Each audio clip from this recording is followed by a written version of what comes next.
Lorsque mes doigts ont effleuré ces touches pour la dernière fois, j'ignorais qu'ils ouvriraient la porte d'un secret vieux de 50 ans. Mon doigt a touché cette touche d'ivoire glacé. Un do, la plus simple, la plus pure. Le son est sorti, brisé, fatigué, sans âme. Parce que ce piano n'avait pas été joué depuis 47 ans. 47 années passées au sous-sol du vieux conservatoire Marguerite Long, 23 rue Danton à Paris, parmi les objets oubliés, sous la poussière. Et maintenant il se tenait devant moi. Le piano de ma mère. Le piano d'Élise Beaumont. Mes mains tremblaient. Ma poitrine s'est serrée. Je suis restée sans souffle un instant.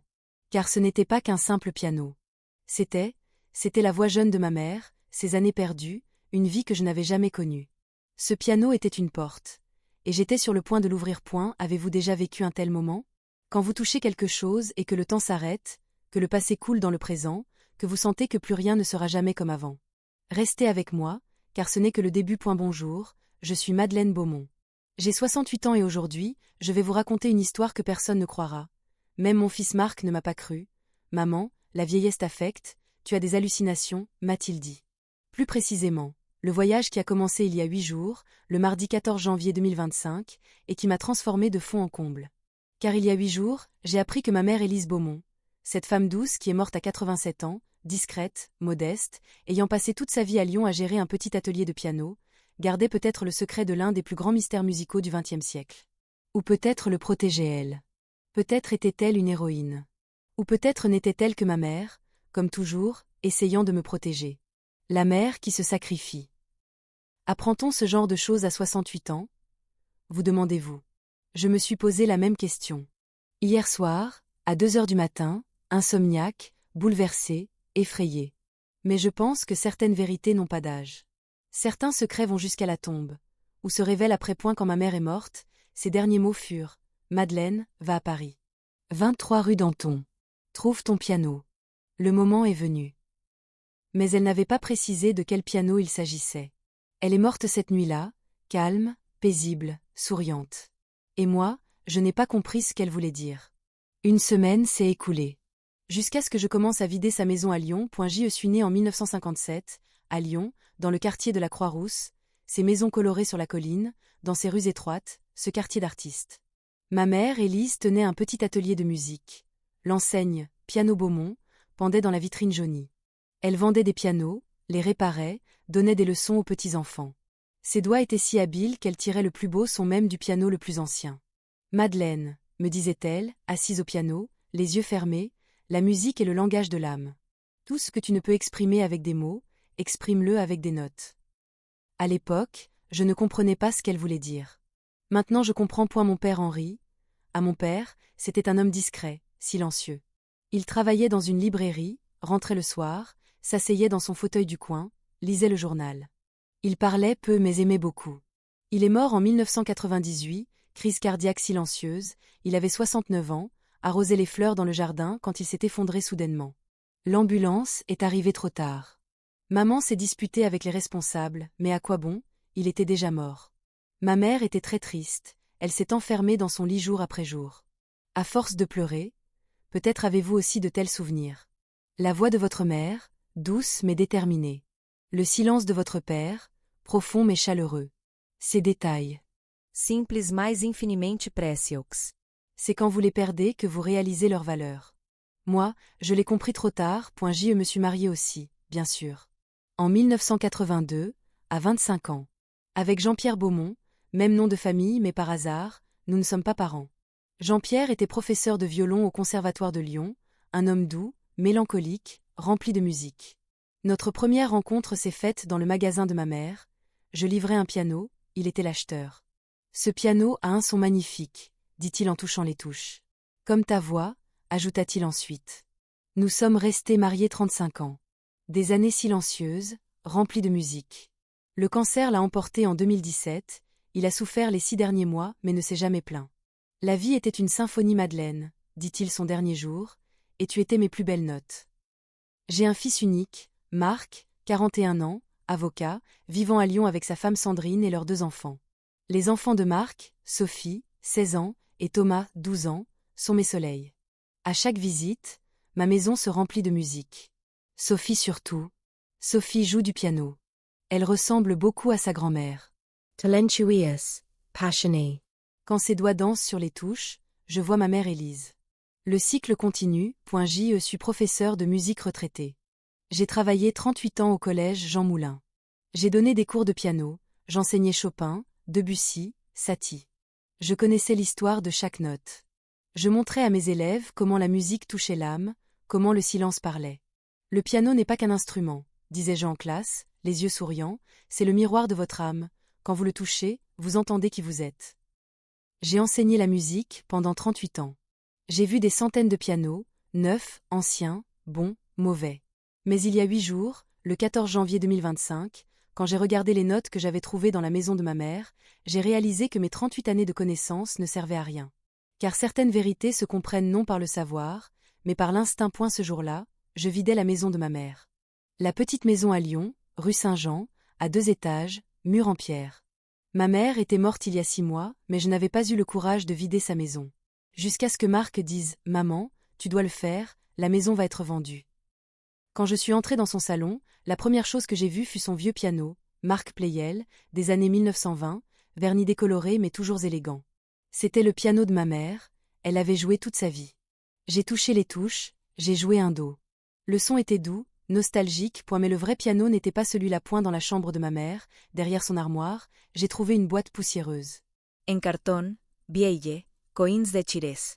Dessus, de l'écriture de ma mère, Madeleine, à ouvrir quand le moment viendra, 1978.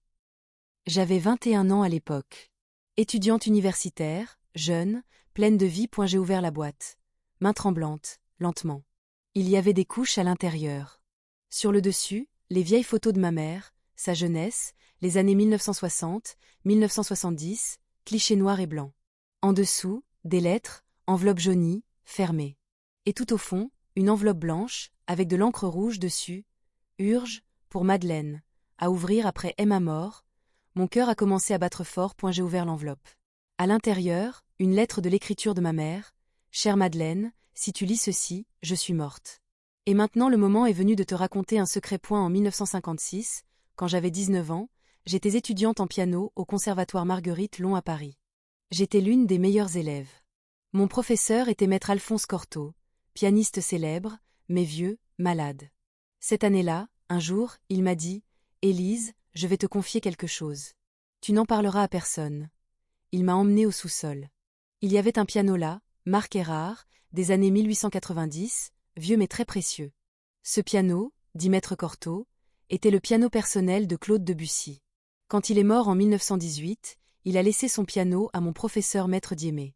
Diémé me l'a laissé. Maintenant je te le confie. J'étais choquée.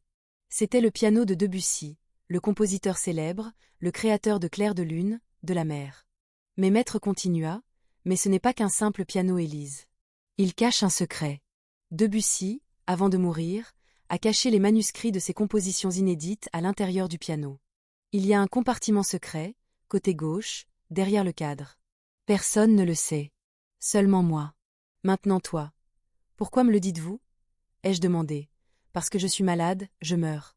Et ce piano ne doit pas aller au musée. Pas encore. Le monde n'est pas prêt. Un jour il le sera. Peut-être dans 50 ans, peut-être 100. Mais garde-le. Ce jour-là, j'ai pris possession du piano. Mais j'ai eu peur. En 1958, j'ai quitté Paris, je suis retournée à Lyon, je me suis mariée avec ton père. J'ai laissé le piano au conservatoire, en sécurité, caché. Je n'en ai jamais parlé à personne. Même pas à toi. Mais maintenant le moment est venu, Madeleine. Tu es musicienne. Tu comprendras. Va à Paris, 23 rue Danton, Conservatoire Marguerite Long. Au sous-sol il y a un piano, Erard, 1890, cadre argenté. Trouve le compartiment secret. Sors les manuscrits. Montre-les au monde. L'héritage de Debussy doit voir la lumière du jour. Je t'aime. Je t'ai toujours aimé. Ta mère, Élise, la lettre est tombée de mes mains. Debussy. Claude Debussy. Le géant de la musique française. Et ma mère avait gardé son piano perdu. Et à l'intérieur des compositions inédites. Que auriez-vous ressenti ? Choc, excitation, peur, incrédulité ? J'ai tout ressenti. En même temps. Cette nuit-là, je n'ai pas dormi. J'ai relu la lettre encore et encore. 23 rue Danton. Compartment secret. Manuscrits de Debussy. Le matin, j'ai appelé Marc. Mon fils, je dois aller à Paris. Pourquoi maman? Que s'est-il passé? Je t'expliquerai. Mais d'abord je dois y aller. Maman, tu as 68 ans, tu ne peux pas aller à Paris toute seule. J.R.A.I. Marc. Les mots sont sortis durement. Marc CTU. Pointez-vous, seriez-vous allé? À 68 ans, avec une lettre, vers une adresse inconnue? Ou auriez-vous dit, c'est de l'imagination, et abandonné? Écrivez dans les commentaires s'il vous plaît. Car moi j'étais très indécise, mais finalement j'ai pris ma décision. 15 janvier, mercredi. Train TGV, de Lyon-Pardieu à Paris-Gare de Lyon. 2 heures. La lettre était dans mon sac, serrée fort, pressée contre ma poitrine. Le train s'est mis en marche. Lyon s'est éloigné. Le Rhône, les collines, les vignobles. J'allais à Paris. À 68 ans. Pour chercher un secret. Avez-vous déjà fait un tel voyage? Une lettre à la main, 1000 questions dans le cœur, avançant vers un avenir inconnu? Racontez dans les commentaires. Je suis curieuse. Paris-Gare de Lyon. 11h34. La ville était bondée, touristes, hommes d'affaires, étudiants. Metro, Station Odeon. Puis j'ai marché, rues étroites, vieux bâtiments, pavé. 23 rue Danton. Je me suis arrêté. Le bâtiment était ancien. 5 étages, façade en pierre, usée mais majestueux. À la porte, une plaque. Conservatoire Marguerite Long 1920 à 1985, fermé. Fermé.mon coeracule.gi sonne. Rien. J'ai sonné à nouveau. Toujours rien. Un vieil homme passait dans la rue. Pardon monsieur, dis-je, ce bâtiment est-il encore ouvert? Non madame, dit l'homme. Fermé depuis 1985. C'est un entrepôt maintenant. Puis-je entrer? Je ne sais pas. Il y a un gardien, monsieur Roche. Vous pourriez le trouver peut-être par la porte arrière. Je suis allé à la porte arrière. J'ai sonné. La porte s'est ouverte. Un vieil homme, dans les 70 ans, barbu, en bleu de travail. Oui. Bonjour monsieur. Je suis Madeleine Beaumont. Ma mère était étudiante ici en 1956. Elle a laissé son piano. Puis-je le trouver? L'homme m'a regardé avec suspicion.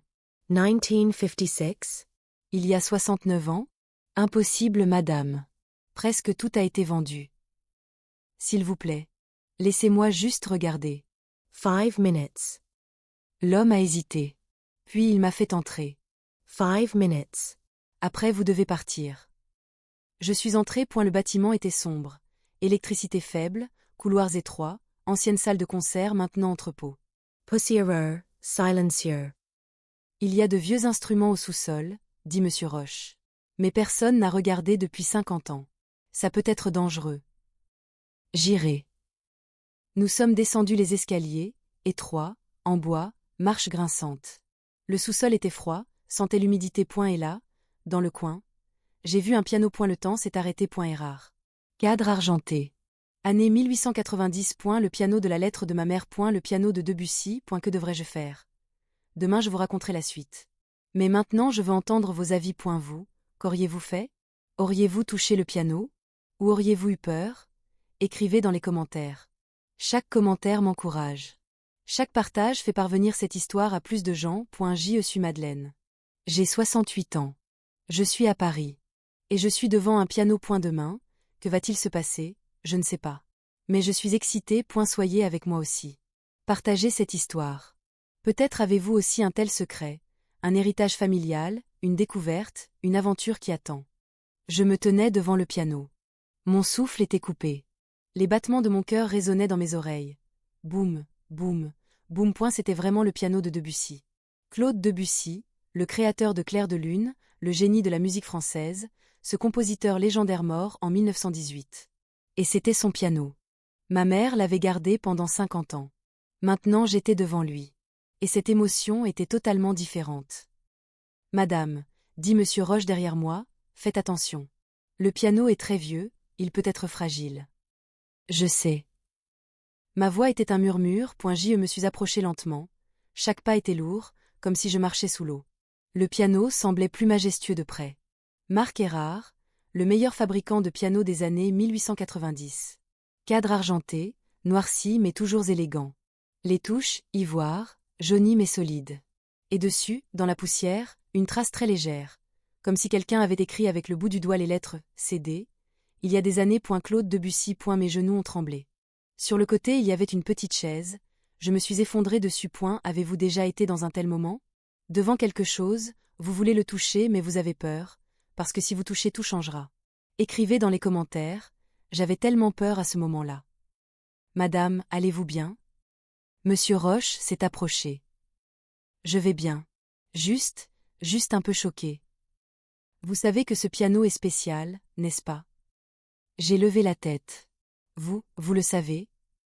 Monsieur Roche a souri, un sourire vieux, sage. Madame, je suis gardien ici depuis 45 ans. J'ai commencé en 1980.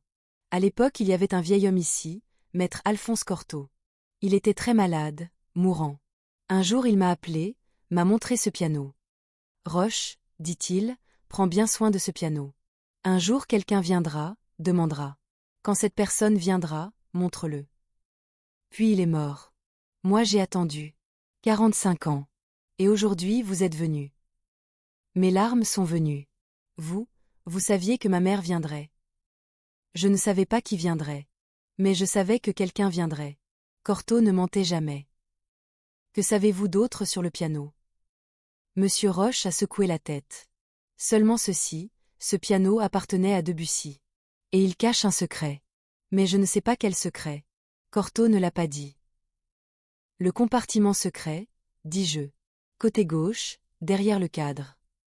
Les yeux de Monsieur Roche se sont agrandis. Comment le savez-vous? J'ai sorti la lettre de ma mère de mon sac. Ma mère me l'a racontée. Elle l'avait appris de Cortot. Il a lu la lettre, lentement, attentivement.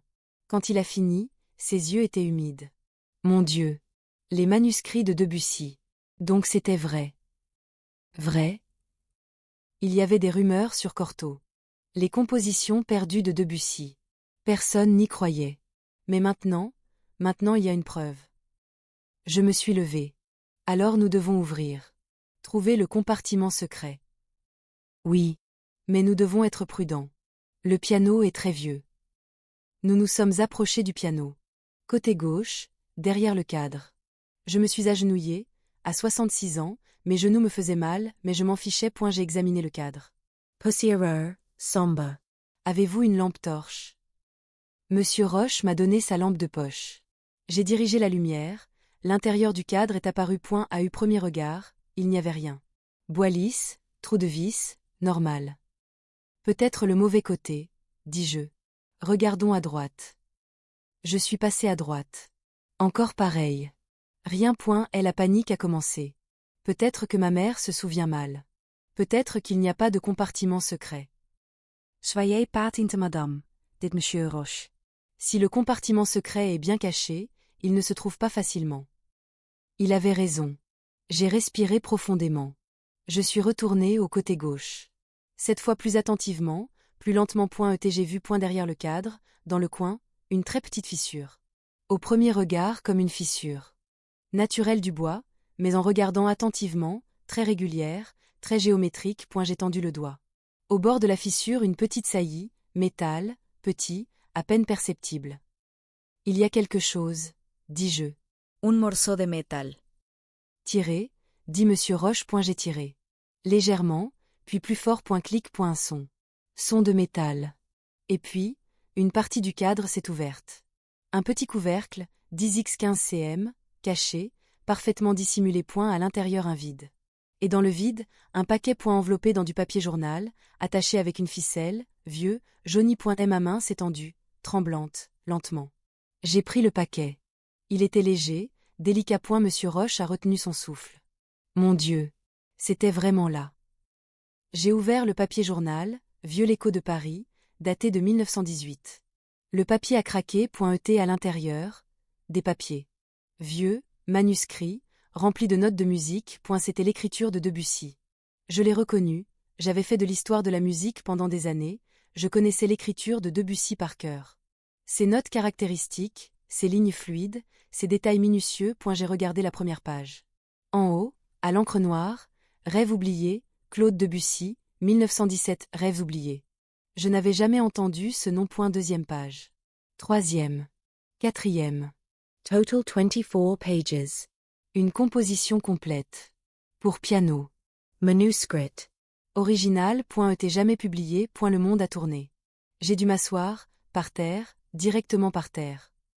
Madame. Monsieur Roche est venu près de moi. Allez-vous bien?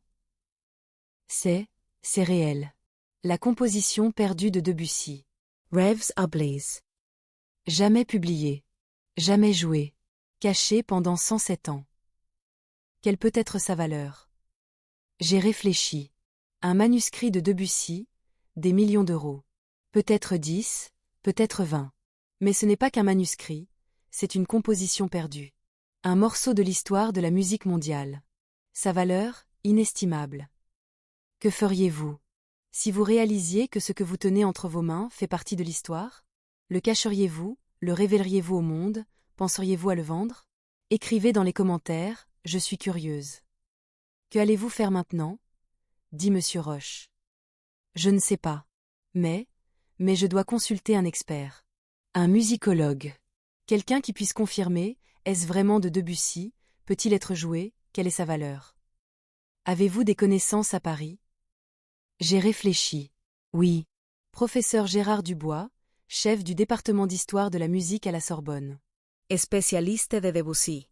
Je l'avais rencontré il y a des années lors d'une conférence, nous étions en contact. J'ai sorti mon téléphone. Vieux modèle, petit écran. J'ai ouvert l'email. J'ai commencé à écrire, objet, urge, possible manuscrit de Debussy. Cher professeur Dubois, je m'appelle Madeleine Beaumont, professeur de musique retraité, Lyon. Je voudrais vous consulter sur un sujet très urgent. Suite au testament de ma mère, j'ai trouvé un manuscrit, possible Debussy, intitulé Rêve oublié, daté de 1917, jamais publié. Si vous êtes disponible, puis-je envoyer des photos du manuscrit, demander votre examen? C'est très urgent. Cordialement, Madeleine Beaumont, envoyé.ouche. J'ai attendu. 5 minutes. 10 minutes. Rien. Peut-être qu'il ne répondra pas, dis-je à Monsieur Roche. Soyez patiente. Les professeurs sont occupés. 17 minutes plus tard, le téléphone a vibré. Ding. Nouvel email. Prof. Gérard Dubois. Je l'ai ouvert, les mains tremblaient. Madame Beaumont, votre message m'a choqué. J'avais entendu parler du nom Rêve oublié. Debussy le mentionne dans ses lettres. Je travaille sur une nouvelle œuvre pour piano, je m'inspire de mes rêves. Mais elle n'a jamais été trouvée. Considérée comme œuvre perdue. Envoyer des totaux. Immédiatement. Haute résolution, chaque page, surtout détails de signature et notation. Si c'est réel. Nous allons écrire l'histoire. Prof. Dubois, mon cœur s'est accéléré. Nous allons écrire l'histoire. J'ai immédiatement pris des photos, 24 pages, chacune soigneusement, en gros plan. Je les ai envoyées. Maintenant, dit Monsieur Roche. Nous allons attendre. Le professeur va examiner. Peut-être répondra-t-il demain. Vous allez attendre ici à Paris? Oui. Je vais trouver un hôtel. Monsieur Roche a réfléchi. Madame, laissez-moi vous dire quelque chose. Ce manuscrit est très précieux. Il peut y avoir des voleurs. Soyez prudente. Ne dites à personne où vous logez. J'ai frissonné. Des voleurs? Dis-moi 20 millions d'euros, madame. Pour certaines personnes, ça vaut la peine de tuer. J'ai eu peur. Vraiment peur. Mais je ne pouvais pas faire marche arrière. J'ai mis les manuscrits dans mon sac, avec soin, enveloppés dans un tissu doux. J'ai remercié Monsieur Roche. Je suis sorti. Les rues de Paris. Le soir tombait, l'air se rafraîchissait. J'ai trouvé un petit hôtel, à Saint-Germain-des-Prés, 2 étoiles, vieux mais propre. J'ai pris une chambre. Je suis entré dans la chambre. J'ai fermé la porte, vérifié 2 fois. J'ai fermé le rideau. J'ai posé les manuscrits sur la table. Je les ai regardés, longtemps, silencieusement. Les notes de Debussy. Cachées pendant 107 ans. Maintenant devant moi. Devrais-je les jouer au piano? Les révéler au monde pour la première fois? Ou attendre l'approbation du professeur? J'ai appelé Marc. Mon fils, j'ai trouvé quelque chose d'important. Que as-tu trouvé, maman? Vas-tu bien? Es-tu encore à Paris? Oui. Un héritage de grand-mère. La composition perdue de Debussy. Le manuscrit. Silence. Long silence. Maman, tu plaisantes? Non. C'est réel. Je l'ai envoyé à un professeur de la Sorbonne, il va le confirmer. Maman, mon Dieu. C'est incroyable. Quelle est sa valeur? Je ne sais pas. Peut-être des millions. Viens immédiatement à Lyon. Tu n'es pas en sécurité à Paris toute seule. Marc, calme-toi. Maman. Tu as 68 ans, tu as un manuscrit de millions, tu es seul, Marc. J'ai parlé sèchement. Je vais bien. Je suis à l'hôtel, je suis en sécurité. Demain, j'attendrai la réponse du professeur. Puis je reviendrai. Maman, s'il te plaît, sois prudente. Je le serai. Promis. J'ai raccroché, je me suis allongé sur le lit. Je ne pouvais pas dormir. Les manuscrits à mon chevet, je les ai remis dans le sac, cachés sous l'oreiller. 23H00. Des bruits de pas dans le couloir. Je me suis arrêté, j'ai tendu l'oreille. Les bruits sont passés, se sont éloignés. Paranoïa? Peut-être. Mais Monsieur Roche avait raison, pour 10 à 20 millions d'euros les gens tuent. 2H30. Toujours éveillé. J'ai regardé par la fenêtre, les lumières de Paris, la tour Eiffel brillait au loin. Ma mère avait été jeune dans cette ville. Elle avait joué du piano dans cette ville. Elle avait appris le secret dans cette ville. Et maintenant moi, à 68 ans, dans la même ville, je révélais le même secret. 7H42. Le soleil s'est levé. Je n'avais pas dormi. Le téléphone a vibré. Email. Professeur Dubois. Objet. Urge, venez à la Sorbonne. Aujourd'hui, je l'ai ouvert. Madame Beaumont, j'ai examiné les manuscrits. J'ai passé la nuit sans dormir. C'est réel. J'en suis sûre à 95%. L'écriture de Debussy est correcte. La notation est correcte. L'âge du papier est correct, entre 1910 à 1920. Rêve oublié, existe vraiment. Mais pour être certain je dois toucher. Faire des tests chimiques. Venez à la Sorbonne aujourd'hui. 14h. Mon bureau, bâtiment C, 3e étage, salle 304. Vous seul. Ne le dites à personne. Ce sera historique. Prof. Dubois, l'ordinateur est tombé. Par terre. Mais ce n'était pas grave. Parce que ces mots, c'est réel. 10-20 millions d'euros. L'héritage de ma mère. Est la voix de Debussy, qui sera entendue après 107 ANS. Je me suis levé. Je me suis préparé, douche rapide, je me suis habillé, j'ai mis les manuscrits dans le sac. J'allais à la Sorbonne. Mais je n'ai pas remarqué quelque chose. En sortant de l'hôtel, au coin de la rue, il y avait un homme, en costume, il lisait un journal. Il avait l'air normal. Mais le journal était le même. Il y a 1 heure, il lisait le même journal. Quand j'ai marché, il a marché aussi. Derrière moi. À 20 mètres. Elle me suivait. Selon vous, qui est cet homme? Que veut-il? Est-il dangereux? Demain à la Sorbonne, que va-t-il se passer? Que dira le professeur? Le manuscrit est-il réel ou faux? Et le plus important, qui est cet homme qui me suit? Écrivez vos hypothèses dans les commentaires. Je veux entendre vos théories. Chaque commentaire me guide. Si vous aussi avez vécu une situation mystérieuse, suivie, surveillée, partagez s'il vous plaît. Peut-être quelqu'un d'autre est dans une situation similaire. Partagez cette histoire. Chaque partage atteint plus de gens. Peut-être quelqu'un d'autre est aussi sur la piste d'un secret familial. Je suis Madeleine. J'ai 68 ans. J'ai la composition perdue de Debussy entre mes mains. Et quelqu'un me suit. Demain, que va-t-il se passer? Je ne sais pas. Mais j'ai peur. Soyez avec moi aussi. À demain. J'ai couru vers le métro. Station Odéon de la Sorbonne. J'ai descendu les escaliers, 2 par 2, à bout de souffle. Courir n'est pas facile pour une femme de 68 ans, mes genoux me faisaient mal, ma poitrine se serrait. Mais la peur est une puissante motivation.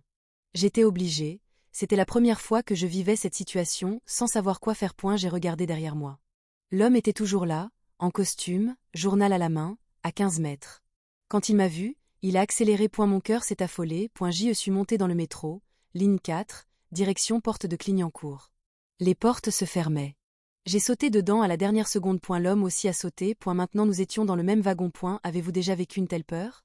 Dans un espace fermé, vous ne pouvez pas fuir, quelqu'un vous surveille, et vous ne pouvez le dire à personne parce que ça aurait l'air fou. Écrivez dans les commentaires. À ce moment-là, je devenais folle intérieurement. À la station suivante, Saint-Germain-des-Prés, je suis descendue. Rapidement. Je me suis fondue dans la foule. L'homme aussi est descendu. Maintenant je n'étais plus sûre. Coïncidence ou filature? Mais les mots de Monsieur Roche résonnaient dans mes oreilles, 10 à 20 millions d'euros. Certaines personnes tuent. Je suis sortie dans la rue. Boulevard Saint-Germain, c'était bondé, plein de touristes, les cafés étaient ouverts. Je me suis sentie un peu en sécurité. En sécurité dans la foule, j'ai marché vers la Sorbonne, à pas rapide, tenant fermement mon sac. J'ai marché 10 minutes. Je ne regardais plus derrière moi, j'avais peur de regarder la Sorbonne. Bâtiment C. 3e étage, j'ai monté les escaliers. Je me suis arrêté dans le couloir, j'ai respiré, profondément, longuement. Je me suis calmé. Je devais être calme, salle 304. Professeur Gérard Dubois, j'ai frappé à la porte. Entrez.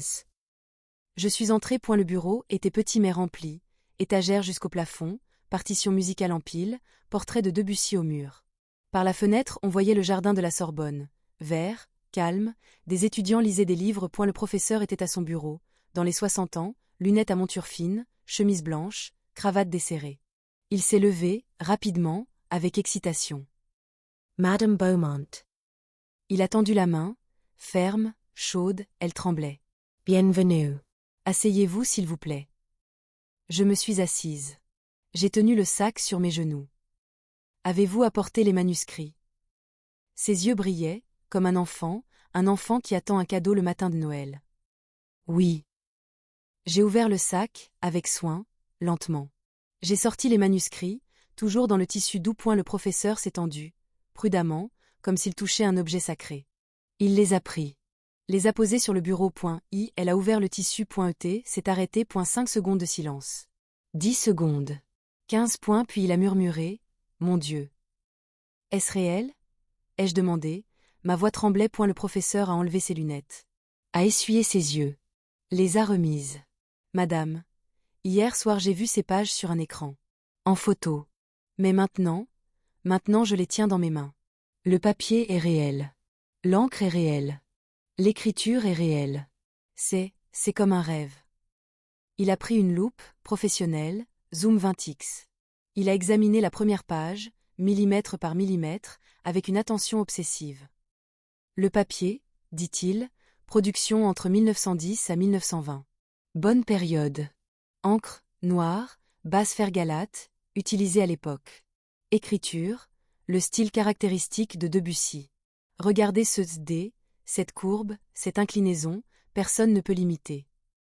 Il est passé à la 2e page. Notation, le style de Debussy. Tonalité ambiguë, gamme par tons entiers, harmonie impressionniste. Regardez ici, la bémol majeur, puis gamme par tons entiers, puis do dièse mineur. C'est la signature de Debussy. 3e page. 4e.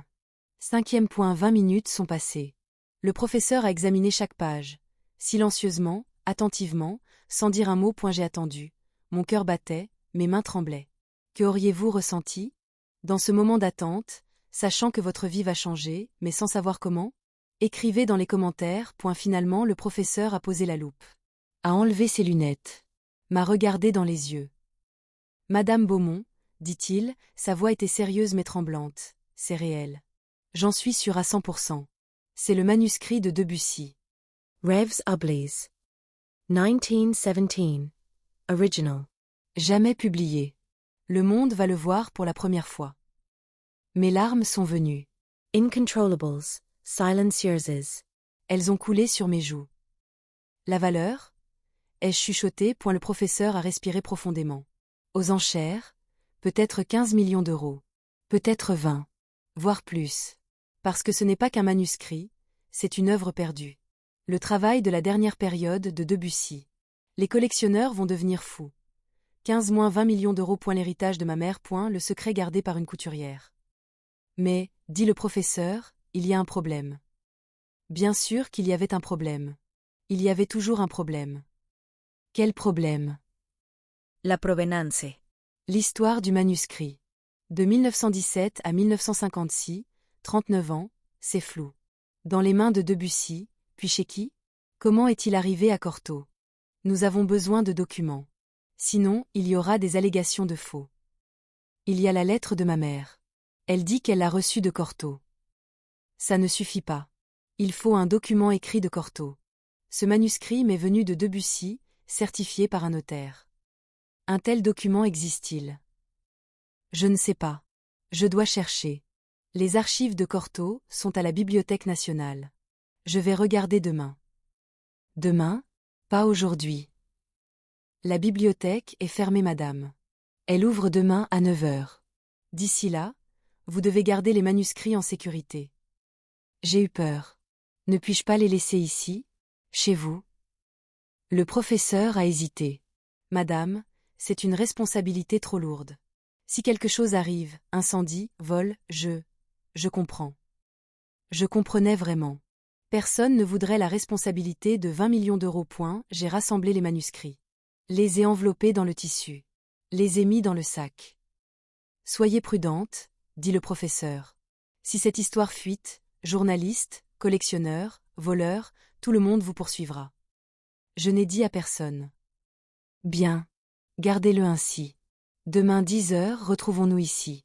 Nous chercherons les documents de Cortot. D'accord. Je me suis levé. Lui ai serré la main. Suis sorti. Me suis arrêté dans le couloir. J'ai respiré. C'était réel. Le manuscrit était réel. 15 à 20 millions d'euros. Ma vie avait changé. Mais maintenant que devais-je faire? J'ai descendu les escaliers. Suis sorti du bâtiment. Dans la rue, boulevard Saint-Michel, le soir tombait, le soleil se couchait, la lumière était orange. J'ai vu l'homme. L'homme en costume. Au coin de la rue, il fumait une cigarette, il attendait. Quand il m'a vu, il a jeté sa cigarette. A commencé à marcher, vers moi. Panique. J'ai pensé à courir. Mais j'ai 68 ans, je ne pouvais pas courir. J'ai pensé à crier. Mais la rue était bondée, personne n'entendrait, il penserait que je suis folle. L'homme s'est approché. 10 mètres. 5 mètres. 2 mètres. Je me suis arrêté. Je l'ai affronté. Madame Beaumont, dit l'homme, en français mais avec un accent, peut-être italien. Sa voix était basse, pas menaçante mais sérieuse. Je dois vous parler. Qui êtes-vous? Ma voix a tremblé, mais était déterminée. Je m'appelle Matteo Rinaldi. Je viens de Florence. Je suis conseiller en article. Que voulez-vous? Je sais que vous avez trouvé le manuscrit de Debussy. Rêves ablaze. Ce matin, vous avez envoyé un email à la Sorbonne. Mon client s'intéresse à ce manuscrit. Mon sang s'est glacé. Comment le savez-vous? L'homme a souri, froid, professionnel. Madame, le monde de l'art est petit. Vous envoyez un email au professeur Dubois, quelqu'un le sait. J'ai pris l'avion pour Paris hier soir. Je vous ai trouvé. Vous m'avez suivi? Oui. Mais pas pour vous faire du mal. Juste pour vous faire une offre. Quelle offre? L'homme a sorti une carte de visite de sa poche. Me l'a tendue. Je l'ai prise. Dessus il était écrit « Matteo Rinaldi, conseiller en art, Casa d'Arte Rinaldi, Florence.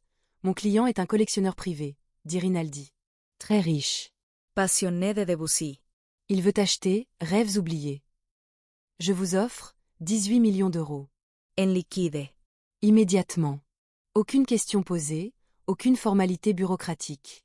Juste le manuscrit, l'argent, c'est fini. 18 millions d'euros. Le professeur avait dit 15 à 20. C'était la moyenne. Je dois réfléchir, dis-je. Bien sûr. Mais madame, soyez prudente. Si vous révélez le manuscrit au monde, tout le monde le saura.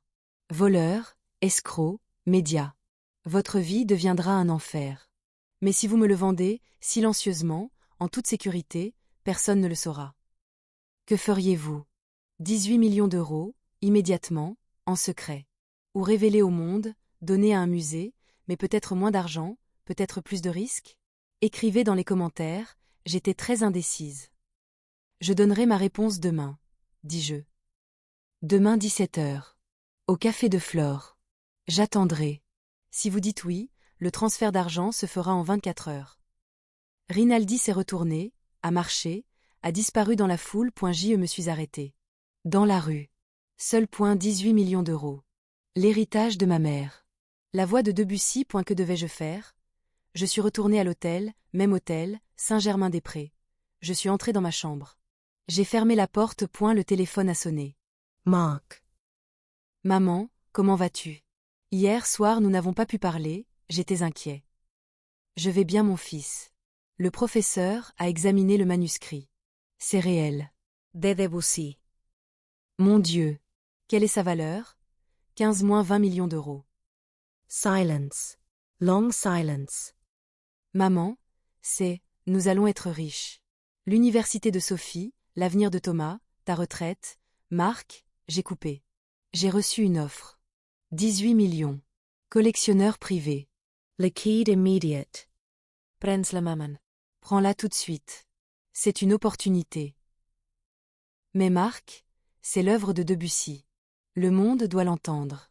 Elle doit être exposée dans les musées. Je devrais peut-être la donner. Maman. 18 millions d'euros. Notre vie changera. S'il te plaît, sois raisonnable. Je vais réfléchir, mon fils. Je déciderai demain.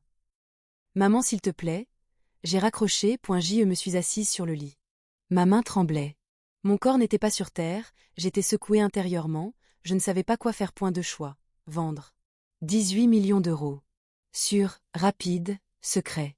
Marc sera heureux, l'avenir de Sophie et Thomas sera garanti, je vivrai une retraite confortable, point donné. Au Louvre, ou au musée de l'Orangerie.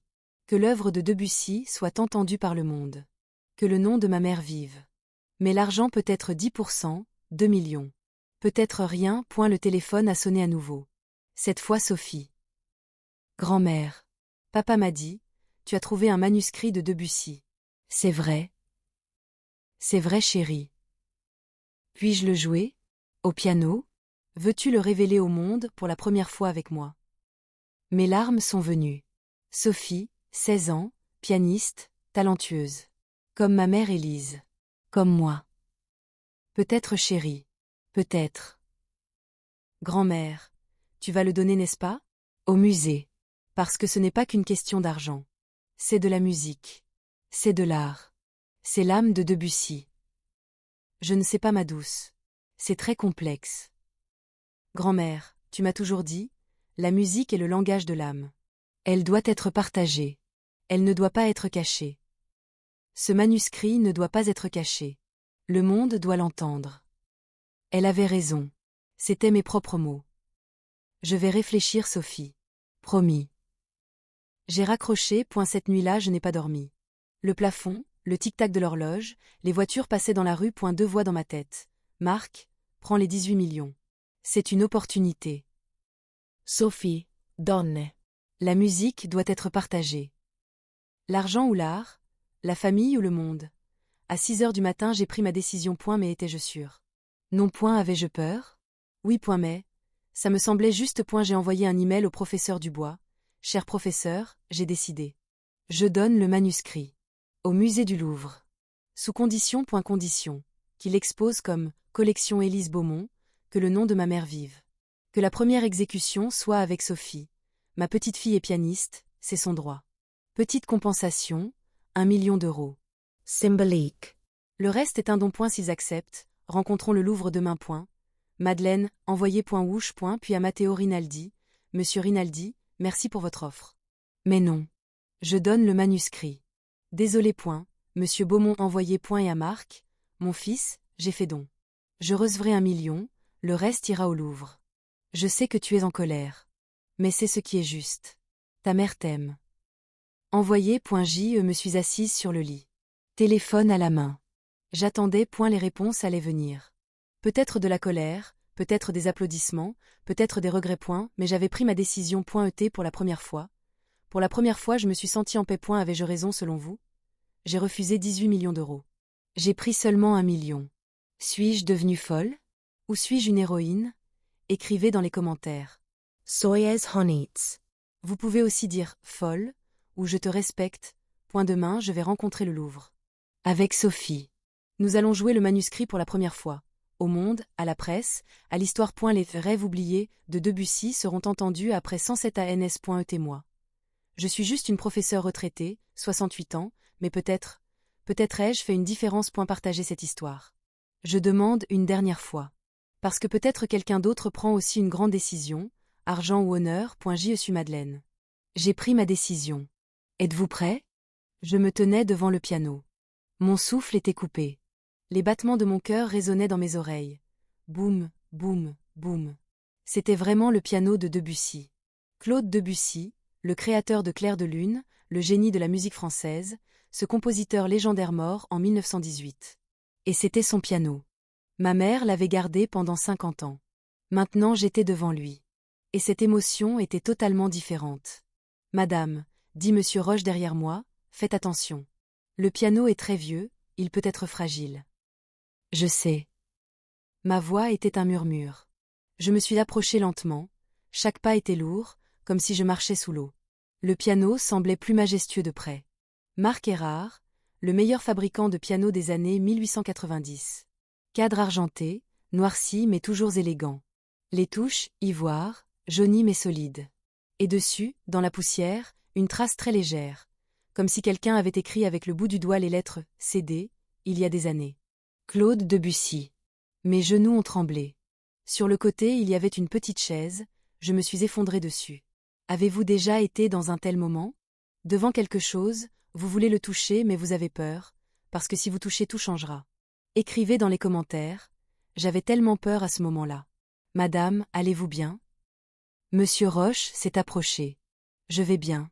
Juste un peu choqué. Vous savez que ce piano est spécial, n'est-ce pas? J'ai levé la tête. Vous le savez? Monsieur Roche a souri, un sourire vieux, sage. Madame, je suis gardien ici depuis 45 ans. J'ai commencé en 1980. À l'époque, il y avait un vieil homme ici, maître Alphonse Cortot. Il était très malade, mourant. Un jour, il m'a appelé, m'a montré ce piano. Roche, dit-il, prends bien soin de ce piano. Un jour, quelqu'un viendra, demandera. Quand cette personne viendra, montre-le. Puis il est mort. Moi, j'ai attendu. 45 ans. Et aujourd'hui, vous êtes venu. Mes larmes sont venues. Vous saviez que ma mère viendrait. Je ne savais pas qui viendrait. Mais je savais que quelqu'un viendrait. Cortot ne mentait jamais. Que savez-vous d'autre sur le piano? Monsieur Roche a secoué la tête. Seulement ceci, ce piano appartenait à Debussy. Et il cache un secret. Mais je ne sais pas quel secret. Cortot ne l'a pas dit. Le compartiment secret, dis-je. Côté gauche, derrière le cadre. Les yeux de monsieur Roche se sont agrandis.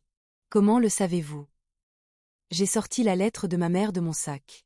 Ma mère me l'a racontée. Elle l'avait appris de Cortot. Il a lu la lettre, lentement, attentivement. Quand il a fini, ses yeux étaient humides. Mon Dieu! Les manuscrits de Debussy. Donc c'était vrai. Vrai? Il y avait des rumeurs sur Cortot. Les compositions perdues de Debussy. Personne n'y croyait. Mais maintenant il y a une preuve. Je me suis levé. Alors nous devons ouvrir. Trouver le compartiment secret. Oui. Mais nous devons être prudents. Le piano est très vieux. Nous nous sommes approchés du piano. Côté gauche, derrière le cadre. Je me suis agenouillé, à 66 ans, mes genoux me faisaient mal mais je m'en fichais. J'ai examiné le cadre. Possierer, Samba. Avez-vous une lampe torche? Monsieur Roche m'a donné sa lampe de poche. J'ai dirigé la lumière, l'intérieur du cadre est apparu. Au premier regard, il n'y avait rien. Bois lisse, trou de vis, normal. Peut-être le mauvais côté, dis-je. Regardons à droite. Je suis passé à droite. Encore pareil. Rien. La panique a commencé. Peut-être que ma mère se souvient mal. Peut-être qu'il n'y a pas de compartiment secret. Soyez patente madame, dit monsieur Roche. Si le compartiment secret est bien caché, il ne se trouve pas facilement. Il avait raison. J'ai respiré profondément. Je suis retourné au côté gauche. Cette fois plus attentivement, plus lentement. Et j'ai vu. Derrière le cadre, dans le coin, une très petite fissure. Au premier regard comme une fissure naturelle du bois, mais en regardant attentivement, très régulière, très géométrique. J'ai tendu le doigt. Au bord de la fissure une petite saillie, métal, petit, à peine perceptible. Il y a quelque chose, dis-je. Un morceau de métal. Tirez, dit monsieur Roche. J'ai tiré. Légèrement, puis plus fort. Clic. Un son. Son de métal. Et puis, une partie du cadre s'est ouverte. Un petit couvercle, 10x15 cm, caché, parfaitement dissimulé. À l'intérieur un vide. Et dans le vide, un paquet. Enveloppé dans du papier journal, attaché avec une ficelle, vieux, jauni. Ma main s'est tendue, tremblante, lentement. J'ai pris le paquet. Il était léger, délicat. Monsieur Roche a retenu son souffle. Mon Dieu. C'était vraiment là. J'ai ouvert le papier journal, Vieux l'Écho de Paris, daté de 1918. Le papier a craqué. Et à l'intérieur, des papiers. Vieux, manuscrits, remplis de notes de musique. C'était l'écriture de Debussy. Je l'ai reconnu, j'avais fait de l'histoire de la musique pendant des années, je connaissais l'écriture de Debussy par cœur. Ses notes caractéristiques, ses lignes fluides, ses détails minutieux. J'ai regardé la première page. En haut, à l'encre noire. Rêve oublié, Claude Debussy, 1917. Rêves oubliés. Je n'avais jamais entendu ce nom. Deuxième page. Troisième. Quatrième. Total 24 pages. Une composition complète. Pour piano. Manuscript. Original. Et jamais publié. Le monde a tourné. J'ai dû m'asseoir, par terre, directement par terre. Madame. Monsieur Roche est venu près de moi. Allez-vous bien? C'est réel. La composition perdue de Debussy. Rêves oubliés. Jamais publié. Jamais joué. Caché pendant 107 ans. Quelle peut être sa valeur?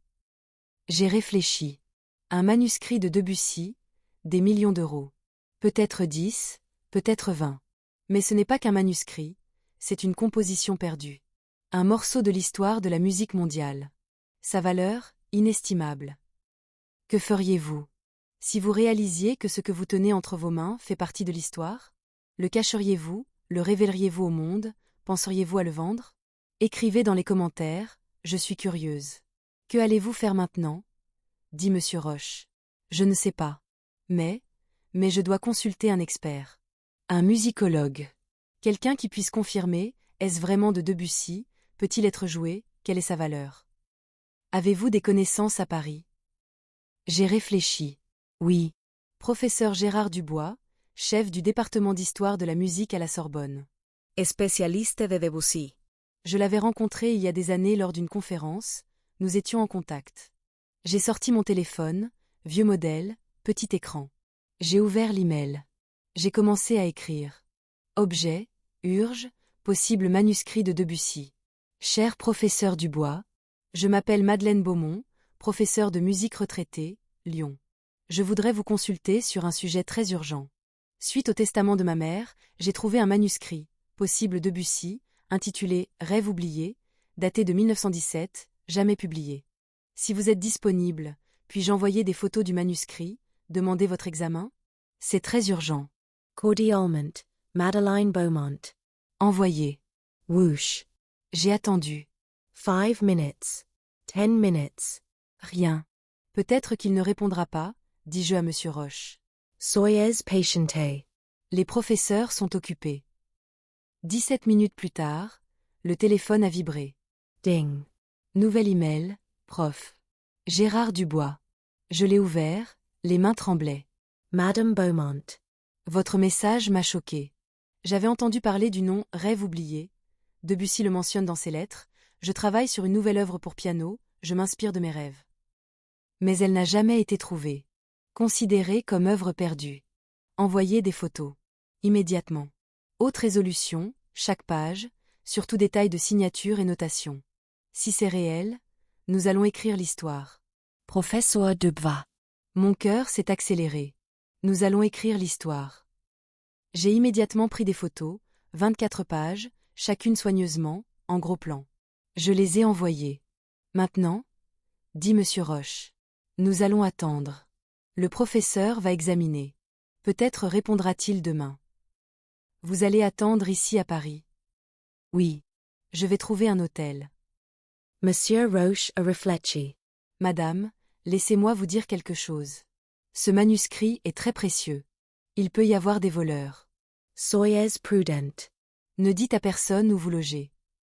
J'ai frissonné. Des voleurs. 10 à 20 millions d'euros, madame. Pour certaines personnes, ça vaut la peine de tuer. J'ai eu peur. Vraiment peur. Mais je ne pouvais pas faire marche arrière. J'ai mis les manuscrits dans mon sac, avec soin, enveloppés dans un tissu doux. J'ai remercié Monsieur Roche. Je suis sortie. Les rues de Paris, le soir tombait, l'air se rafraîchissait. J'ai trouvé un petit hôtel, à Saint-Germain-des-Prés, 2 étoiles, vieux mais propre. J'ai pris une chambre. Je suis entré dans la chambre. J'ai fermé la porte, vérifié 2 fois. J'ai fermé le rideau. J'ai posé les manuscrits sur la table. Je les ai regardés, longtemps, silencieusement. Les notes de Debussy. Cachées pendant 107 ans. Maintenant devant moi. Devrais-je les jouer au piano? Les révéler au monde pour la première fois? Ou attendre l'approbation du professeur? J'ai appelé Marc. Mon fils, j'ai trouvé quelque chose d'important. Que as-tu trouvé, maman? Vas-tu bien? Es-tu encore à Paris? Oui. Un héritage de grand-mère.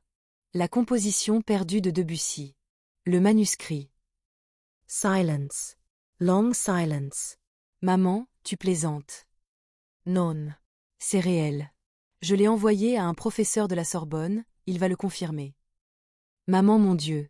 C'est incroyable. Quelle est sa valeur? Je ne sais pas. Peut-être des millions. Viens immédiatement à Lyon. Tu n'es pas en sécurité à Paris toute seule. Marc, calme-toi. Maman. Tu as 68 ans, tu as un manuscrit de millions, tu es seul. Mark. J'ai parlé sèchement. Je vais bien. Je suis à l'hôtel, je suis en sécurité. Demain, j'attendrai la réponse du professeur. Puis je reviendrai. Maman, s'il te plaît, sois prudente. Je le serai. Promis. J'ai raccroché. Je me suis allongée sur le lit. Je ne pouvais pas dormir. Les manuscrits à mon chevet, je les ai remis dans le sac, cachés sous l'oreiller. 23 heures. Des bruits de pas dans le couloir.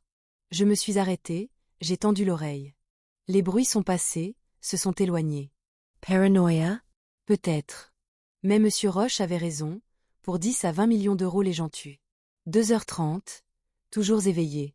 J'ai regardé par la fenêtre, les lumières de Paris, la tour Eiffel brillait au loin. Ma mère avait été jeune dans cette ville. Elle avait joué du piano dans cette ville. Elle avait appris le secret dans cette ville.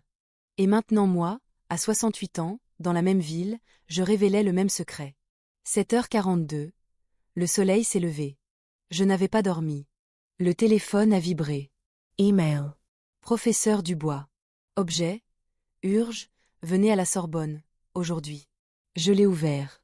Madame Beaumont. J'ai examiné les manuscrits.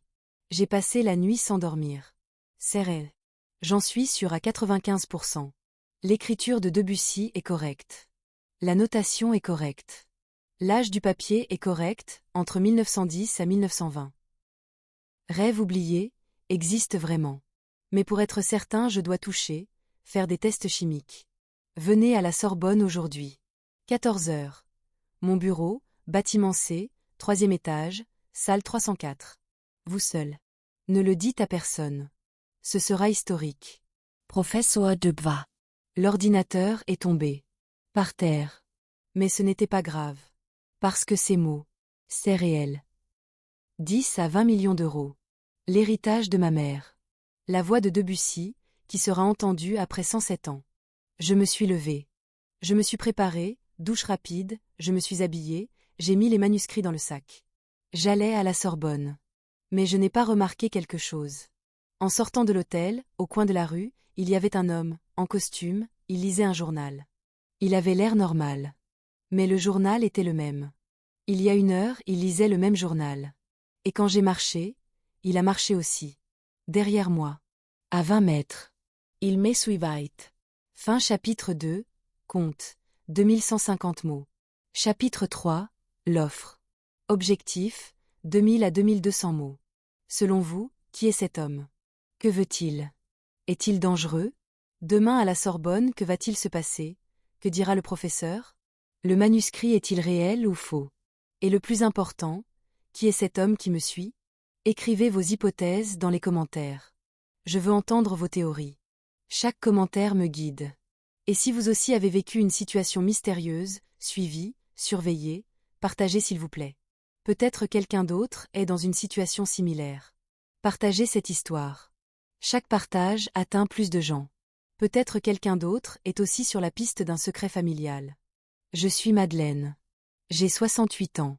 J'ai la composition perdue de Debussy entre mes mains. Et quelqu'un me suit. Demain, que va-t-il se passer? Je ne sais pas. Mais j'ai peur. Soyez avec moi aussi. À demain. J'ai couru vers le métro. Station Odéon de la Sorbonne, j'ai descendu les escaliers, 2 par 2, à bout de souffle. Courir n'est pas facile pour une femme de 68 ans, mes genoux me faisaient mal, ma poitrine se serrait.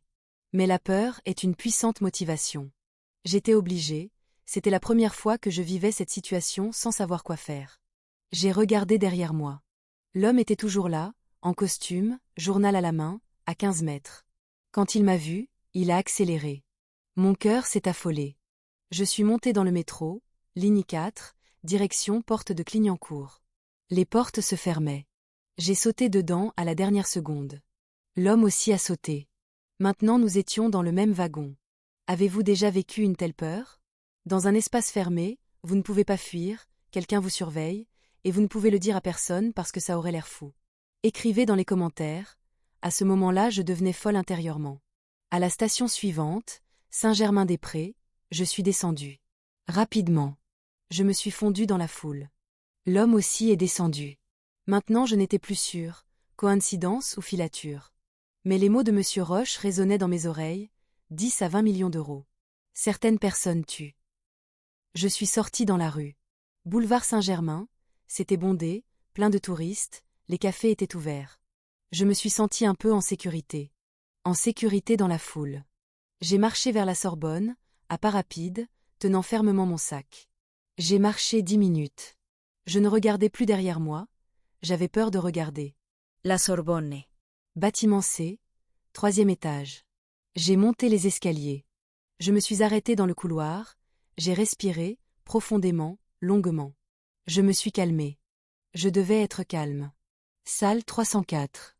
Professeur Gérard Dubois. J'ai frappé à la porte. Entrez. Je suis entrée.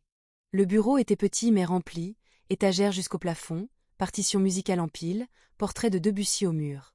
Par la fenêtre, on voyait le jardin de la Sorbonne, vert, calme, des étudiants lisaient des livres. Le professeur était à son bureau, dans les 60 ans, lunettes à monture fine, chemise blanche, cravate desserrée.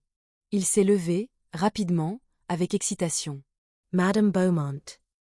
Il a tendu la main, ferme, chaude, elle tremblait. Bienvenue. Asseyez-vous s'il vous plaît. Je me suis assise. J'ai tenu le sac sur mes genoux. Avez-vous apporté les manuscrits? Ses yeux brillaient, comme un enfant qui attend un cadeau le matin de Noël. Oui. J'ai ouvert le sac, avec soin, lentement. J'ai sorti les manuscrits, toujours dans le tissu doux.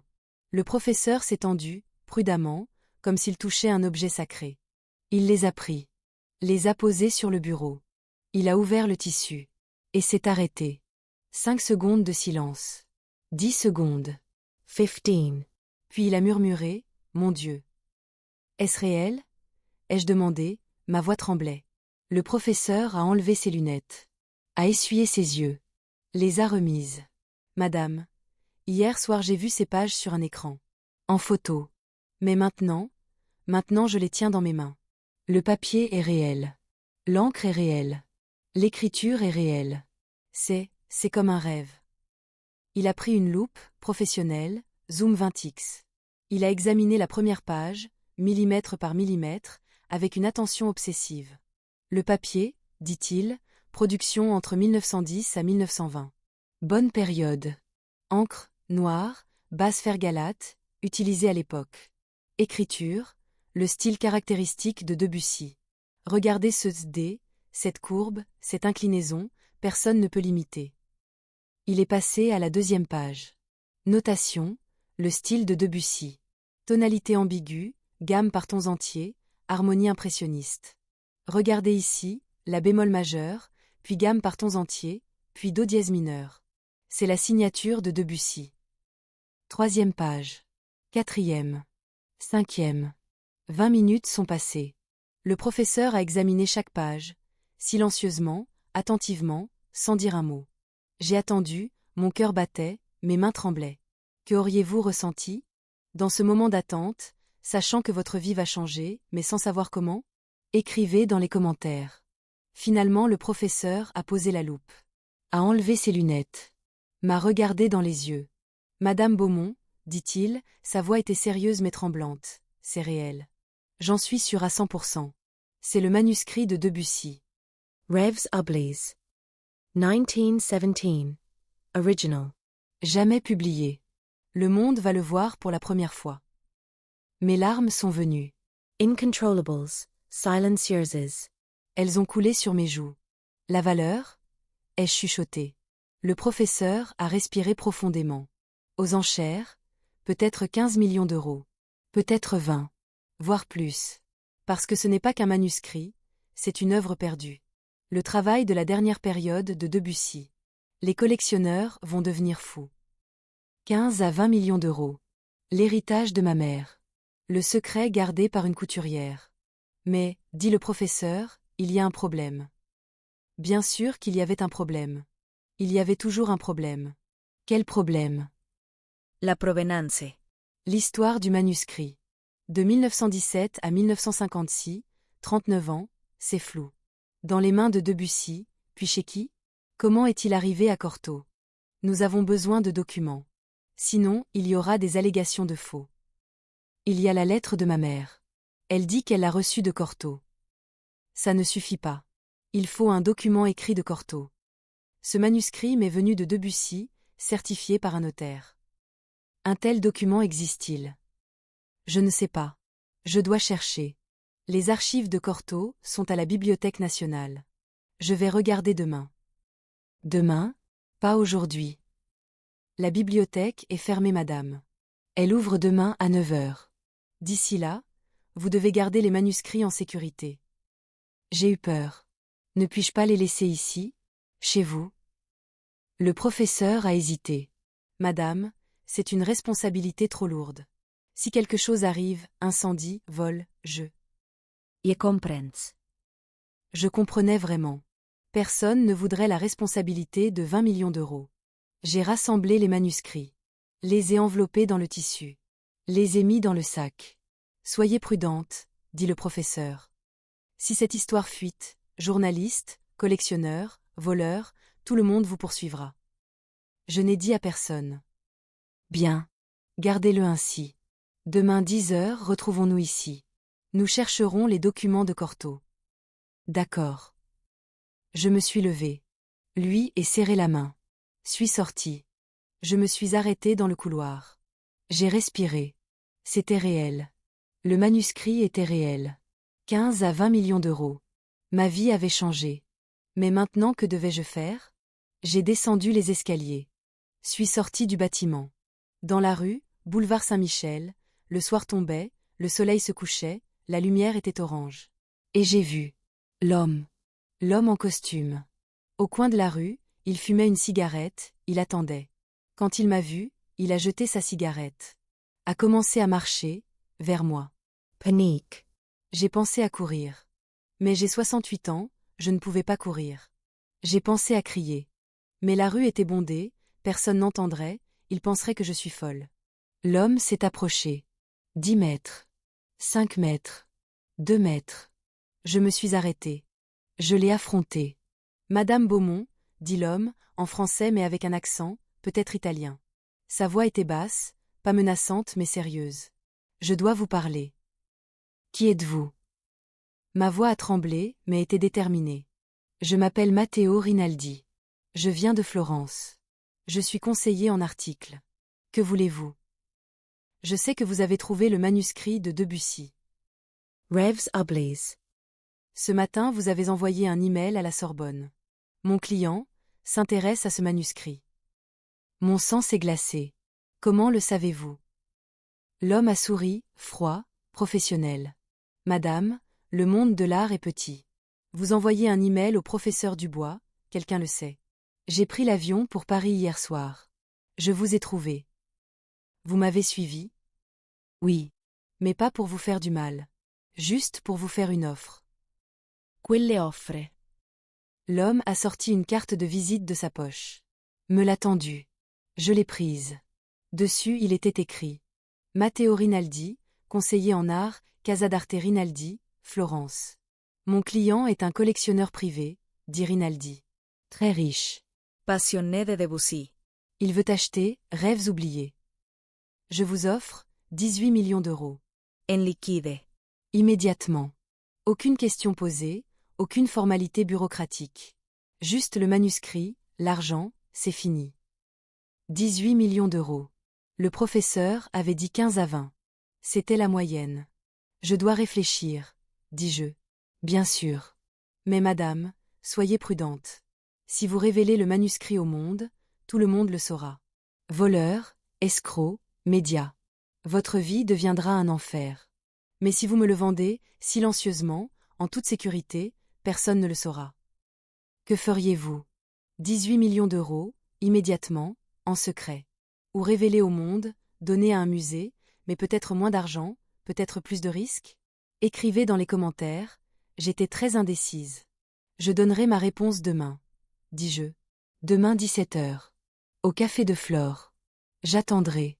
Si vous dites oui, le transfert d'argent se fera en 24 heures. Rinaldi s'est retourné, a marché, a disparu dans la foule. Je me suis arrêtée. Dans la rue. Seule. 18 millions d'euros. L'héritage de ma mère. La voix de Debussy. Que devais-je faire? Je suis retournée à l'hôtel, même hôtel, Saint-Germain-des-Prés. Je suis entrée dans ma chambre. J'ai fermé la porte. Le téléphone a sonné. Mark. Maman, comment vas-tu? Hier soir nous n'avons pas pu parler, j'étais inquiet. Je vais bien mon fils. Le professeur a examiné le manuscrit. C'est réel. De Debussy. Mon Dieu. Quelle est sa valeur? 15 à 20 millions d'euros. Silence. Long silence. Maman, nous allons être riches. L'université de Sophie, l'avenir de Thomas, ta retraite. Marc, j'ai coupé. J'ai reçu une offre. 18 millions. Collectionneur privé. Liquide immediate. Prends la maman. Prends-la tout de suite. C'est une opportunité. Mais Marc, c'est l'œuvre de Debussy. Le monde doit l'entendre. Elle doit être exposée dans les musées. Je devrais peut-être la donner. Maman. 18 millions d'euros. Notre vie changera. S'il te plaît, sois raisonnable. Je vais réfléchir, mon fils. Je déciderai demain. Maman, s'il te plaît. J'ai raccroché. Je me suis assise sur le lit. Ma main tremblait. Mon corps n'était pas sur terre, j'étais secouée intérieurement, je ne savais pas quoi faire. Deux choix. Vendre. 18 millions d'euros. Sûr, rapide, secret. Marc sera heureux, l'avenir de Sophie et Thomas sera garanti, je vivrai une retraite confortable. Donner. Au Louvre, ou au musée de l'Orangerie. Que l'œuvre de Debussy soit entendue par le monde. Que le nom de ma mère vive. Mais l'argent peut être 10%, 2 millions. Peut-être rien. Le téléphone a sonné à nouveau. Cette fois Sophie. Grand-mère. Papa m'a dit, tu as trouvé un manuscrit de Debussy. C'est vrai. C'est vrai, chérie. Puis-je le jouer? Au piano? Veux-tu le révéler au monde pour la première fois avec moi? Mes larmes sont venues. Sophie, 16 ans, pianiste, talentueuse. Comme ma mère Élise. Comme moi. Peut-être chérie. Peut-être. Grand-mère. Tu vas le donner, n'est-ce pas? Au musée. Parce que ce n'est pas qu'une question d'argent. C'est de la musique. C'est de l'art. C'est l'âme de Debussy. Je ne sais pas, ma douce. C'est très complexe. Grand-mère, tu m'as toujours dit, la musique est le langage de l'âme. Elle doit être partagée. Elle ne doit pas être cachée. Ce manuscrit ne doit pas être caché. Le monde doit l'entendre. Elle avait raison. C'étaient mes propres mots. Je vais réfléchir, Sophie. Promis.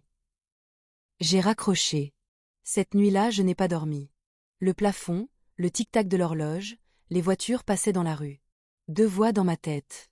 Marc, prends les 18 millions. C'est une opportunité. Sophie, donne. La musique doit être partagée. L'argent ou l'art. La famille ou le monde. À 6 heures du matin, j'ai pris ma décision. Mais étais-je sûre? Non. Avais-je peur? Oui. Mais, ça me semblait juste. J'ai envoyé un email au professeur Dubois. Cher professeur, j'ai décidé. Je donne le manuscrit. Au musée du Louvre. Sous condition. Conditions. Qu'il expose comme collection Élise Beaumont, que le nom de ma mère vive. Que la première exécution soit avec Sophie. Ma petite fille est pianiste, c'est son droit. Petite compensation, 1 million d'euros. Symbolique. Le reste est un don. S'ils acceptent, rencontrons le Louvre demain. Madeline. Envoyé. Whoosh. Puis à Matteo Rinaldi. Monsieur Rinaldi. Merci pour votre offre. Mais non. Je donne le manuscrit. Désolé. M. Beaumont. Envoyé. Et à Marc. Mon fils, j'ai fait don. Je recevrai 1 million, le reste ira au Louvre. Je sais que tu es en colère. Mais c'est ce qui est juste. Ta mère t'aime. Envoyé. Je me suis assise sur le lit. Téléphone à la main. J'attendais. Les réponses allaient venir. Peut-être de la colère, peut-être des applaudissements, peut-être des regrets. Mais j'avais pris ma décision. Et pour la première fois, je me suis sentie en paix. Avais-je raison selon vous? J'ai refusé 18 millions d'euros. J'ai pris seulement 1 million. Suis-je devenue folle? Ou suis-je une héroïne? Écrivez dans les commentaires. Soyez honnêtes. Vous pouvez aussi dire « folle » ou « je te respecte ». Demain, je vais rencontrer le Louvre. Avec Sophie. Nous allons jouer le manuscrit pour la première fois, au monde, à la presse, à l'histoire. Les « rêves oubliés » de Debussy seront entendus après 107 ans. Et moi? Je suis juste une professeure retraitée, 68 ans, mais peut-être ai-je fait une différence. Partagez cette histoire. Je demande une dernière fois. Parce que peut-être quelqu'un d'autre prend aussi une grande décision, argent ou honneur. Je suis Madeleine. J'ai pris ma décision. Êtes-vous prêts? Fin chapitre 3, compte, 2200 mots. Chapitre 4, l'héritage. Objectif, 2000 à 2200 mots. Je me suis réveillée à 7h15. Pour la première fois depuis une semaine, j'avais vraiment dormi, profondément, paisiblement, sans rêve. Le soleil filtrait par la fenêtre, le matin parisien était calme. J'ai vérifié le téléphone. 3 emails. Le premier du professeur Dubois.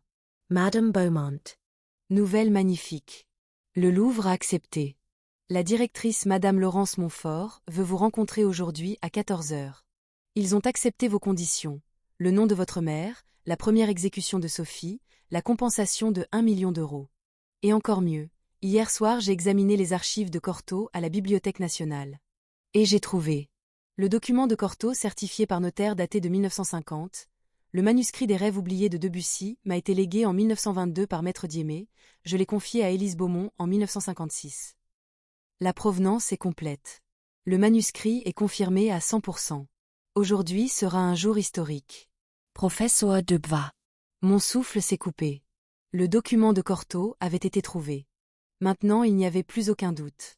Tout était légal, tout était correct. Le deuxième email de Marc. Maman. Je n'ai pas dormi de la nuit. J'ai beaucoup réfléchi.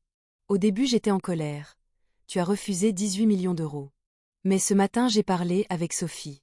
Elle est très heureuse. Papa, grand-mère est une héroïne, m'a-t-elle dit. Et elle a raison. Tu as fait ce qui était juste. Moi, je n'ai pensé qu'à l'argent. Mais toi tu as pensé à la musique, à l'art, à l'héritage de ta mère. Je m'excuse. Et je suis très fière de toi. Aujourd'hui je viens à Paris. Avec Sandrine et les enfants. Nous voulons écouter la première exécution. Je t'aime maman. Marc. Mes larmes sont venues. Marc avait compris. Mon fils avait compris. Le troisième email de Sophie. Grand-mère. Aha. Le professeur Dubois a appelé. Je vais jouer aujourd'hui. Le manuscrit de Debussy. Pour la première fois au monde. Je suis tellement excitée, j'ai aussi peur. Et si je faisais des erreurs? Et si je lisais mal les notes? Mais tu seras près de moi. Nous jouerons ensemble. 3 générations, ta grand-mère Élise, toi, moi. Toute pianiste. 16h. Louvre, salle des États. Sois prête grand-mère. Je t'aime Sophie. J'ai pressé le téléphone contre ma poitrine. J'étais heureuse. Vraiment heureuse. Je me suis préparée, douche, j'ai mis ma plus belle robe, bleu marine, classique, j'ai attaché mes cheveux. Je me suis regardée dans le miroir. J'avais 68 ans. Il y avait des rides, des cheveux blancs. Mais dans mes yeux, il y avait une lumière. Il y avait de la vie. Élise, dis-je au miroir, parlant à ma mère, aujourd'hui ils seront fiers de toi. Ton nom vivra pour toujours. J'avais promis, j'ai tenu parole. 13h30. Je suis arrivée au Louvre, taxi, entrée principale, la pyramide. Les touristes étaient nombreux, prenaient des photos. Mais je suis entrée par une porte différente. Entrée du personnel, le professeur Dubois attendait. Madame Beaumont. Il m'a embrassée, chaleureusement, sincèrement. Êtes-vous prête à écrire l'histoire? Je suis prête. Nous avons monté les escaliers. Les couloirs étaient longs, les plafonds hauts, les tableaux sur les murs. Aile sulli, aile denon. Et finalement, le bureau de la directrice. Le professeur a frappé à la porte. Entrez. Nous sommes entrés. Madame Laurence Montfort était à son bureau, dans les 50 ans, élégante, sérieuse mais chaleureuse. Elle s'est levée, a tendu la main. Madame Beaumont. Bienvenue. Asseyez-vous s'il vous plaît. Nous nous sommes assis. Sur le bureau, il y avait des documents, contrats, rapports de provenance, le document certifié par notaire de Cortot. Madame, dit la directrice, d'abord je veux vous remercier. Donnez ce manuscrit, c'est un geste extraordinaire. La France vous est reconnaissante, le monde vous est reconnaissant. Merci. Mais je n'ai fait que ce qui était juste. Nous acceptons vos conditions. Il sera exposé en tant que collection Élise Beaumont. La première exécution sera faite par votre petite-fille Sophie, aujourd'hui à 16 heures. Et la compensation de 1 million d'euros, taxes incluses, sera versée sur votre compte demain. Merci. La directrice a montré le document de Cortot, vieux papier, écriture manuscrite, cachet notarié. Ce document prouve tout. Debussy Diémé Cortot votre mère Élise vous. Provenance complète. Maintenant il n'y a plus de doute. J'ai lu le document, main tremblante, yeux embrumés. Voilà la preuve. Ma mère avait raison. Cortot avait raison. Tout était réel. Nous avons signé les contrats, 3 copies, signature sur chaque page. Ça a duré 20 minutes. C'est terminé, dit la directrice. Le manuscrit appartient maintenant au Louvre. Et le nom de votre mère vivra éternellement ici. 15h30. Nous sommes allés à la salle des États, la plus grande salle du Louvre, normalement où est exposée la Joconde. Mais aujourd'hui c'était différent.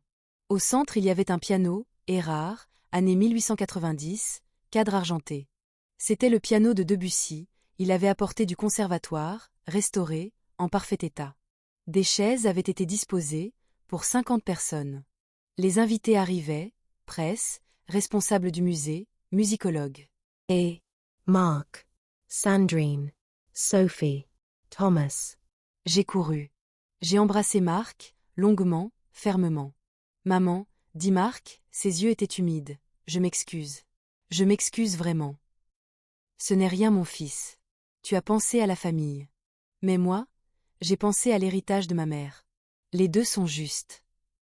Sophie est venue, robe blanche, cheveux ondulés, rayonnante d'excitation. Grand-mère. Es tu prête? Je suis prête chérie. Et toi, Marc est venu. Sandrine est venue. Nous nous sommes tous embrassés, en famille, au milieu de la scène, sous les applaudissements. Un journaliste a crié, Madame Beaumont. Pourquoi avoir fait don? Vous auriez pu obtenir 18 millions d'euros. Ils ont tendu un microphone. J'ai parlé. Parce que ce n'est pas une question d'argent. C'est de la musique. C'est l'âme de Debussy. Ma mère, Élise l'a gardé pendant 50 ans parce que le moment n'était pas venu. Maintenant il est venu. Le monde mérite de l'entendre. Et moi, je n'ai fait qu'exécuter le testament de ma mère. Applaudissements à nouveau. Plus long, plus fort. Le professeur Dubois est monté sur scène, a montré une plaque, bronze, petite, dessus il était écrit. Rêves oubliés, 1917, Claude Debussy. Collection Élise Beaumont. Donde Madeleine Beaumont. Le moment est venu, Élise Beaumont, 1956 à 2024. Mes larmes ne pouvaient plus s'arrêter. Le nom de ma mère. Éternellement ici. Au Louvre. Ce soir-là nous sommes restés à Paris, Marc, Sandrine, Sophie, Thomas, moi. Nous avons dîné dans un petit restaurant, bistrot, traditionnel, chaleureux. Nous avons parlé, ri, partagé des souvenirs. Maman, dit Marc, verre de vin à la main, je veux porter un toast. À Madeleine Beaumont, 68 ans, mais la femme la plus courageuse du monde. Elle a refusé 18 millions d'euros, a choisi l'art, a fait ce qui était juste. Je suis fière. Je t'aime. Je t'aime aussi mon fils. Sophie a ajouté, et à grand-mère Élise, elle a gardé un secret pendant 50 ans, a attendu le bon moment, et maintenant son nom vit dans le monde. Merci Élise. Nous avons bu. Pleur. Ri. Avez-vous vécu de tels moments avec votre famille? Quand les générations se réunissent, que le passé rencontre le présent. Racontez dans les commentaires, ces moments sont inestimables. 3 mois plus tard, 15 mars 2025. Je suis à Lyon. Chez moi. Je cultive des roses dans le jardin, rouges, blanches, jaunes. Le temps s'est réchauffé, le printemps est arrivé. Mon téléphone sonne, de temps en temps des journalistes appellent. Madame Beaumont, une interview? Disent-ils. Je refuse la plupart. Mais j'accepte certains, petits magazines, écoles de musique, étudiants. Le 1 000 000 d'euros est arrivé. Je l'ai partagé. 300 000 pour moi. J'ai acheté un petit appartement à Nice, vue sur mer, avec balcon. J'y vais l'été. 400 000 à Marc, il a fait des rénovations dans sa maison, frais de conservatoire pour Sophie, cours de piano pour Thomas. 300 000 à une association caritative. Une « Bourse Élise Beaumont » a été créée au Conservatoire de Lyon. Chaque année, 5 jeunes pianistes reçoivent une bourse. L'exposition au Louvre a ouvert, Debussy, Rêves oubliés. Des centaines de visiteurs viennent chaque jour. Le manuscrit est dans une vitrine en verre, à côté la photo de ma mère, jeune, belle, au piano. Et la plaque en bronze. Collection Elise Beaumont. La semaine dernière, je suis allée à Paris. J'ai visité le musée. Je me suis arrêtée devant la vitrine. Les manuscrits là, les notes de Debussy, le monde les voit. Une jeune fille s'est approchée de moi, 18 à 19 ans, étudiante. « Pardon madame, dit-elle, êtes-vous Madeleine Beaumont? Celle qui a trouvé le manuscrit. » Oui, c'est moi. Je voulais vous remercier. Je suis étudiante en piano, à la Sorbonne. J'étudie Rêves oubliés. C'est très beau. Sans vous, le monde ne l'aurait jamais entendu. J'ai souri. Je n'ai fait qu'exécuter l'ordre de ma mère. Mais je vous en prie. La fille est partie. Je me suis arrêtée. J'ai regardé la vitrine. Et j'ai murmuré, « Maman, nous l'avons fait. Nous avons tenu ta promesse. Le moment était venu. Et il est venu. » Quelle est votre histoire? Chaque famille a un secret, une lettre, une photo, un objet. Peut-être avez-vous trouvé quelque chose aussi, mais ne savez pas ce que c'est. Peut-être votre mère, votre père, votre grand-mère vous a laissé quelque chose, mais vous ne l'avez pas ouvert. Partagez dans les commentaires. Chaque histoire a de la valeur. Chaque secret est gardé pour une raison. Et peut-être que votre moment est venu aussi. Partagez cette histoire. Une dernière fois. Parce que peut-être quelqu'un d'autre est dans une situation similaire, une découverte, une décision, un héritage. Chaque partage, chaque like, chaque commentaire, fait parvenir cette histoire à plus de gens. Et peut-être quelqu'un d'autre trouvera aussi du courage. Je suis Madeleine Beaumont. J'ai 68 ans. J'ai trouvé la composition perdue de Debussy, je l'ai offerte au monde, j'ai immortalisé le nom de ma mère. Mon histoire est terminée. Mais mon héritage continue. Merci. À vous tous. D'avoir été avec moi dans ce voyage. Et n'oubliez pas, chaque secret a son moment. Peut-être aujourd'hui, peut-être demain, peut-être dans 50 ans. Mais quand le moment viendra, soyez prêts. Au revoir. Portez-vous bien.